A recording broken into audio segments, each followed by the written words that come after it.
Сәлем достар, қалдарыңыз қалай? Біздің ауылға 2 ай дегенде жаңбыр жауды ғой. Қалғанына жауып, мына түтіннің иісі кетіп жақсы болатын болды. Соған кәдімгідей оған видео түсіріп кеткім келіп тұр ғой, далаға шығып. Бұл жақтың бәрі бағанда киім жайын десем, түтіннің иісі шығып қайта-қайта мазамды алып киім жай алмай отқам, үйге жуып.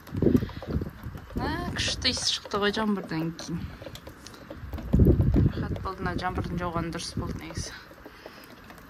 Аллаға мында бір шүкір. Алланың құдіреті шексіз ғой. Күшті жауып тұрды ғой. 1-2 күн тоқтамай қойып жауса екенбіз.